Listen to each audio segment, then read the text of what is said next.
Okay, back again, my people. This is the LB podcast, and as usual, it is your World Cup 2026 final preview between Spain and Argentina. I'm here with my brother, Statman Stana, to preview the game and try and look at who could end up winning the FIFA 2026 World Cup. Is it going to be Argentina twice in a row, or we are going to have Spain win it after they won it, I think, in 2014 or so, or 2010. Yeah. So, Stana, let's review our predictions before we get into the preview. I think you said it was going to be France and England who are going to be in the Yeah, final. Am I right? yeah, that's what I said. Okay. So I said Spain versus Argentina. And then You were spot on. you you also said France was going to win it, right? In the final, if they Yeah, made it to the final. yeah. I said Okay. whoever wins that game would win it. Okay. Okay. So now you think Spain is going to win it, right? Yes. Okay. And I said Argentina was going to win it in our last video. So I'm going to stick to that and say that Argentina to win this final. So Okay. why do you say Spain is your favorite? After watching the semi-final between England and Argentina, also between Spain and France, and also taking into consideration all the games that they've played throughout the World Cup, why do you still think Spain is going to win it? Because I've heard a lot of analysis post the semi-final games, and I can't help but have the feeling that there is a bit of recency bias when it comes to analyzing Spain because of how they played against France, because of how well they controlled the game, how well they made France look very average. People are now beginning to sort of do some sort of revisionist analysis to say that Spain is going to bop Argentina around. They are going to completely dominate the game. But the reality is that before that semi-final game between Spain and France, we Yeah. hadn't seen Spain put up their best performance. Also, when they met a team like Portugal, who were a little bit closer to their level, they couldn't dominate the game the way they did against France. So is there a chance that even though they dominated heavily against France, it is not going to be the same against Argentina? Or are we going to see that full total domination like we saw against France in the final?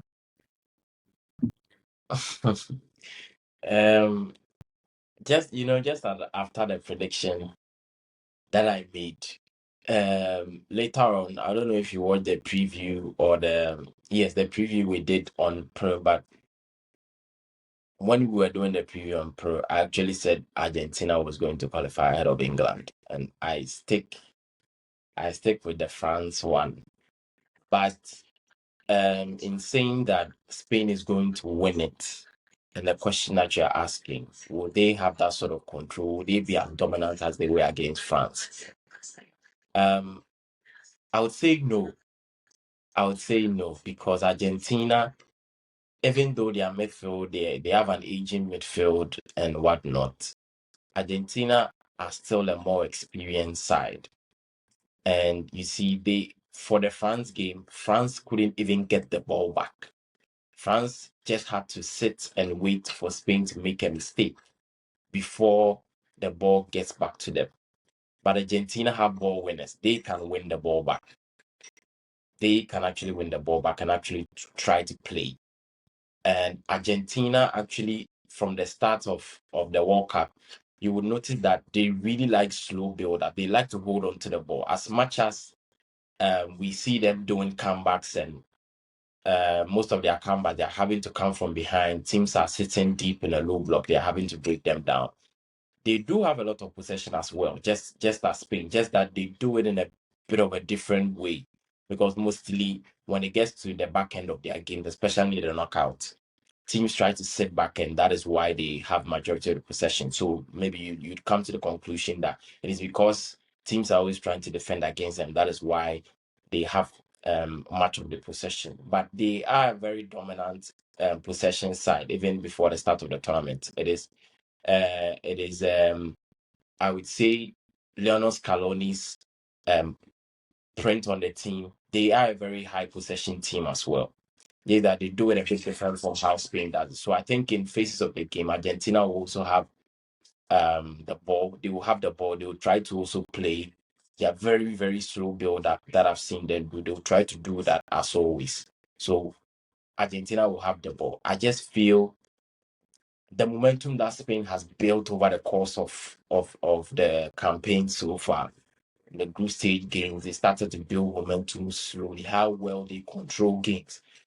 And also, you do notice Just that before you go when, on, yeah, before you go on, a quick question. So the way Argentina normally plays towards the end of games, yeah, can we just say it is because teams decide to sit back? Isn't it also a reason coming from the fact that they force teams to sit back? Because I think they're a very good possession team if they want to be. And sometimes they feel it is not necessary for them to do that throughout the entire game. So they sit back a bit, they don't press too much, they don't really exert that much energy. But when they have to, when their backs are against the wall and they need to have the ball, they are very good at having the ball. Because against England, I think after England scored, people just say England sat back and defended. I have a different opinion about that because I watched the game back after England got the first goal. There was a scenario where Romero got the ball. He was being pressed by Kane and I think one other England defender mm, in his own penalty box, just around the edge of the 6-yard box.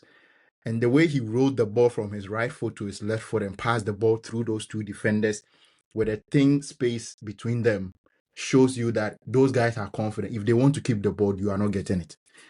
So to some extent, if they play against Spain and they decide that they want to have the ball, I have a feeling that they'll be able to hold the ball, and Spain are going to struggle to get the ball. I don't know if you think that is something that is a possibility. yes. I agree with you completely. When they want to have the ball, they will have the ball in face of the game, and they're actually very good at keeping the ball if they want to. They're actually very good at keeping it. Remember, they also have a guy in their side, a little guy. I can't even remember his name. He wears the number 10, that little guy. He has the ability to move through spaces that may not even be there and just pop the ball around, keep possession. And remember, Argentina don't really use the width unless they have to. And Mm. a team that doesn't use the width as much like Argentina means that they always try to use the center. And by using the center, you can only use the center by popping the ball around, short passes, build up. And so, yes, Argentina can really do that. The only thing that I said in the preview when we're shooting a preview on Pro was that this time I feel like if Argentina don't take care and they go behind again, I think they will be facing a different animal than what they face so far. Because as much as when they do go behind, they up their gear and force teams backwards. Spain are a highly technical side, and Spain will still try to maintain or even go up another level after scoring the first goal by controlling the game as much as they can, taking the sting out of the game, slowing the pace of the game down by having the ball. But So, if I remember correctly, mhm, I think against Belgium, Spain conceded the goal from Belgium after they had gone one up, right? Is that correct? yeah, And then they yes, scored. They scored to make it 2-1. yes. Yes. So that means that it is very possible that Spain would go up and Argentina will force them to sit back. They just can't do anything about it because I think if you face a team that is able to just switch on, flick a switch, and everything changes. The mentality changes, the energy in the team changes, the approach changes. You'll be forced to sit back a bit, take your time to adjust to the new shape, the new mentality of the opponent, and then come again. If Spain, for some reason, tries to always go high pressing, I think this Argentina team is quite good at drawing teams out and creating spaces in behind. So they might be able to find those spaces because it has been possible for a team to come back to draw to level the goals Mhm. before in Belgium against Spain. So maybe against France, it was a different ball game. So I don't want to dwell too much on the France game to say that Spain is going to totally shut the game down when they go one goal up, because I think that Argentina is a different beast altogether, and it is possible. Because even when you look at the game between Portugal and Spain, you couldn't really see total control from Spain. Mm. They just couldn't control the game the way that you would expect a Spanish team to be able to dictate the play, as they did against France. So there's a possibility there that we might not necessarily see the kind of Spanish performance we saw against France. Because I think France is the reason why we saw that um, passage of play, that full control from Spain against France, is that France's team is not really a high pressing team. They don't really press. What they do is that they sit back and hold on to their shape and then wait for the opponent to make mistakes. The issue there is that with Spain, they don't really make a lot of mistakes when they have the ball, and you are not really pressing them high. They don't make mistakes. So the strategy that France used against the other teams they played against, who were also trying to possess the ball and trying to come at them, was that those teams, they make mistakes when they have possession. They are not as well drilled. They are not as cohesive as the Spanish team. But when it comes to cohesion, which of these two teams do you think has the better cohesion, Argentina or Spain? Because I think this Argentina team has been together for quite a longer period compared to the Spanish one.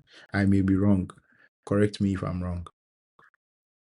Cohesion. That's a good question. I think both teams do have a lot of cohesion, but I would edge towards Spain because theirs is more controlled. I feel they are they are able to um they start games well and they end games well. So that is why I'll edge it for Spain. Again, I also think when you look at Spain, I think their fullbacks will be very vital in the final as against Argentina's fullbacks. I think Argentina's fullback they are the weak link of their team. Tagliafico and then the other one on the left side. And I think you look at Spain's team and people don't really pay attention to that. Pedro Porro has the most key passes for Spain. Marco Cuellar on the other side has the most chances created, the most big chances created. So because remember, Alex Baena always drifts inside. So it's Cucurella who often does that, causes those issues on that left hand side. On the right hand side, and that is also, I think, the reason why Lamine Yamal hasn't really been on top of his game, because the team hasn't been conditioned on him like in the Euros. In the Euros, it was mostly all balls through the flanks. It is Nico stretching on the left, Lamine Yamal stretching on the right. This time, they are very much doing it in the middle and then in the half spaces down the left and the right with those fullbacks. So I also feel their fullbacks will need to, Argentina's fullbacks will have a job on their hands dealing with overloads. They will need to be concentrated in the entirety of the game. And also, for Spain, I also felt in the game against Belgium, for example, that space between the the center back and then the full back, that space is also an area of exploitation for the other teams as well. Because when they move up the pitch like that, I feel at times Kubasi, when he's isolated, moving out wide to defend those last spaces at times could be a suspect. And I don't think he has been tested as much. But they do very well, Luis de la Fuente, to limit the deficiencies of that Spain midfield. And that is why in the game against France, you saw that they squeezed the pitch so much. It was a very high line, and the high line was really coordinated. So Mbappe was getting offside a lot. But Argentina is very good in finding that ball behind. Remember, Alessandro Martinez, I think for me, is one of the best players when it comes to finding that late running behind. Cuti Romero is also very good at doing that. So they do have what it takes to exploit that. Yeah, talking about spaces, what it means is that Argentina has a certain Lionel Messi who is very good at finding the space. He's the master Yeah. of it. he just walks around, and then by the time you realize, he received the ball in acres of space, and you are in trouble. So the Kubasi and whoever is playing on that But right hand side, Pedro Porros, the space in Apollo, between those two guys. yeah, How do you think Spain is going to adjust to be able to contain Messi? Because for me, I think that the main threat for Argentina is that when they receive the ball, they can quickly find Messi because of that space and the high line that they play. And normally, when people talk about dealing with Messi, I heard Gary Neville talking on that Sky Roy Sports Keane, program that they normally do. stick to football. Stick to football. And Gary Neville was trying to make an argument that the manager Thomas Tuchel should have told Nico O'Reilly to stay on Messi and prevent him from receiving the ball. But I think what he was really forgetting is that you cannot stop Messi with one man.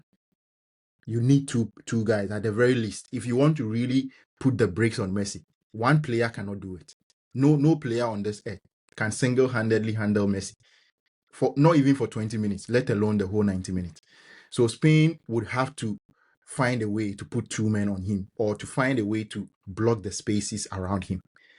So if that is going to be the case, it is going to also give the spaces to the other players in the Argentine team. So just like Gary Neville was saying that they should have blocked the space for Messi, they should have doubled up on him. What it means is that he's going to leave acres of space for McAllister, for Enzo Fernandez, players who can actually finish in crucial moments.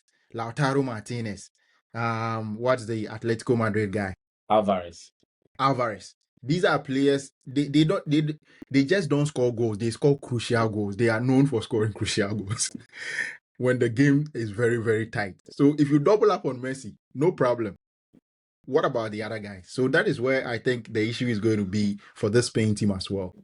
Even if they try to shut down the space around Messi, how are they going to control the other players who are also very, very dangerous on the break? I have no idea how they are going to stop Messi. And like Roy Keane said to Gary Neville, managers have been trying to do it for 20 years. I have no idea how they are going to stop Messi. I think what they could possibly try to do is that for Spain, when Messi walks a lot, unless they are in need, then he locks in.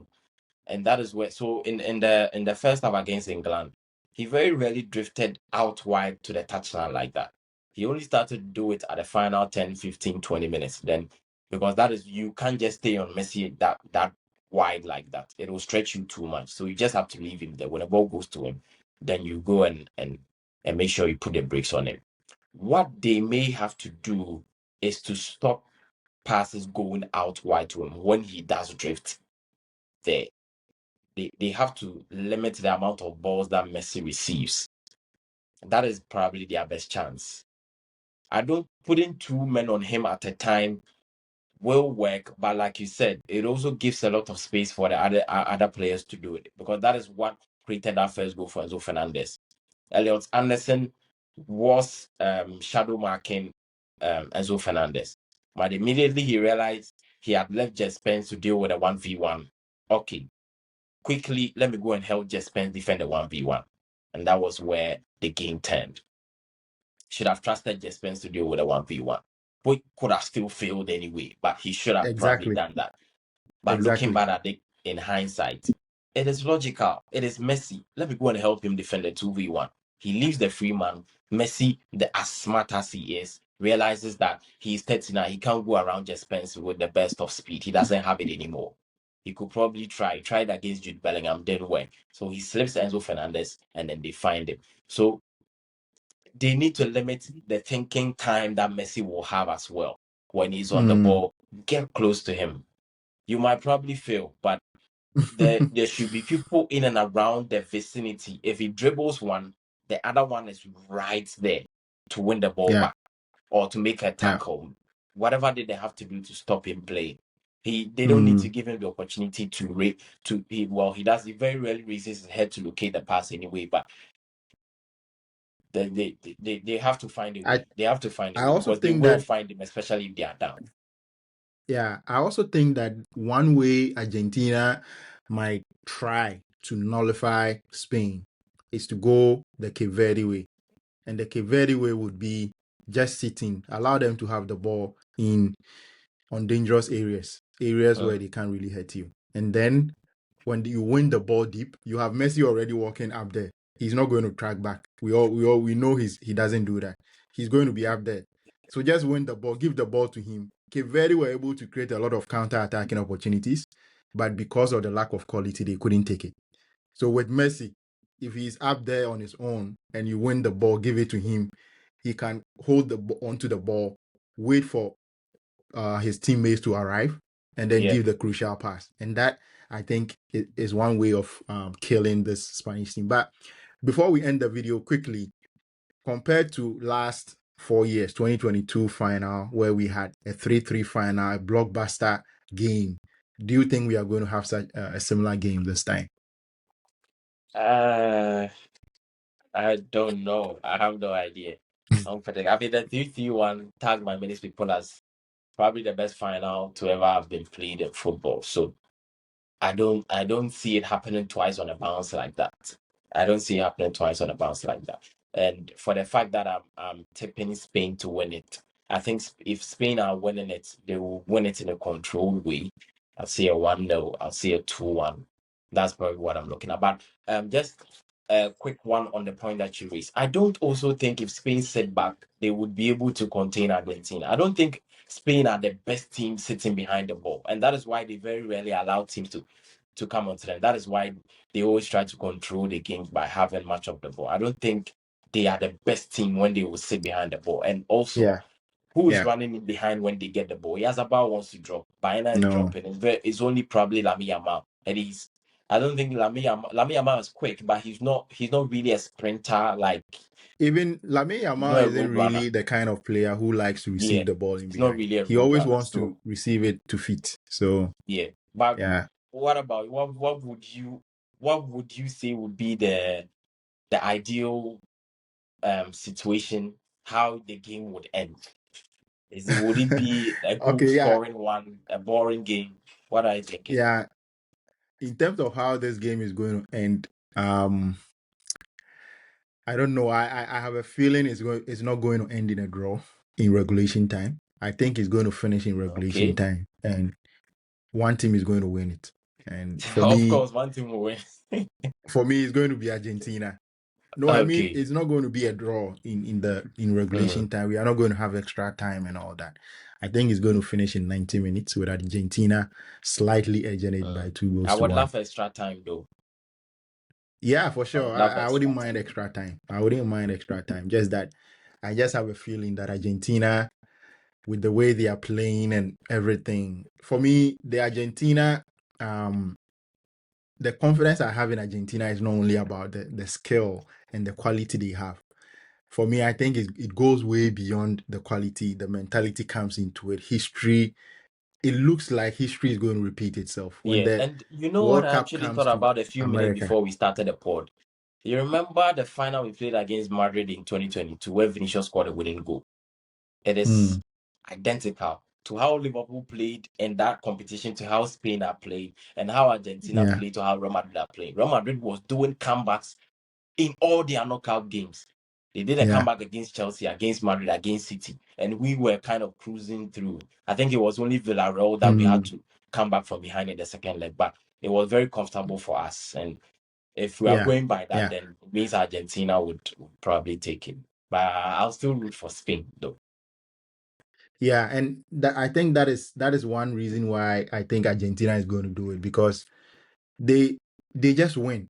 It's almost inevitable, and that is why I don't want to blame Thomas Tuchel very much. I understand all the criticisms that is going his way because of the selection he made prior to the tournament and the decisions that he made during the game.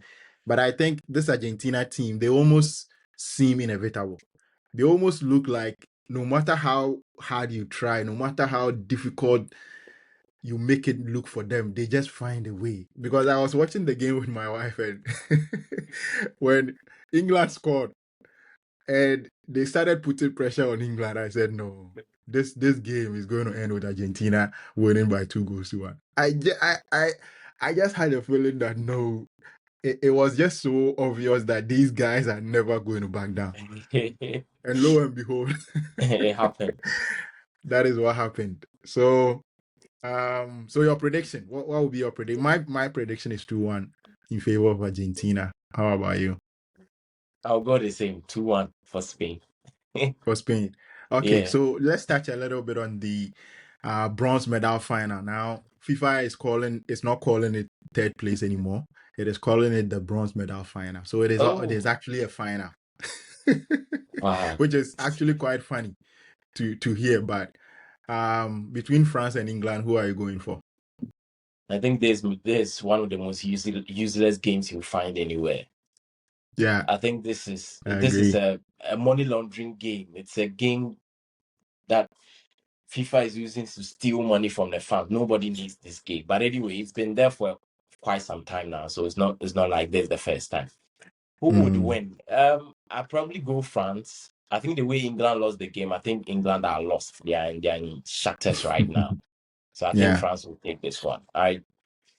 I don't want to go too tactical about it. I don't think it'll be any the two managers will go into it with any tactical sort of plan to desperately going to win the game. I just think the quality of France and their bench.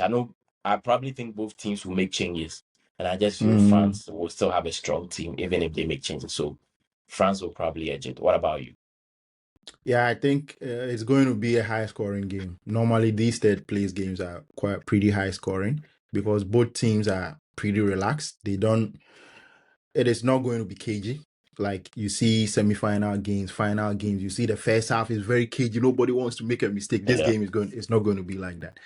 yeah, Everybody is going to they are going to play quite freely, move the ball, and try yeah. to sort of enjoy the game rather than just stressing about it. So I think it's going to be a high scoring game, but I expect France to be able to come up top, maybe a 3-2 or a 4-3 win for France. So yeah, any last words before we go? Ah, third and fourth place. If it ends in a draw, extra time and penalties.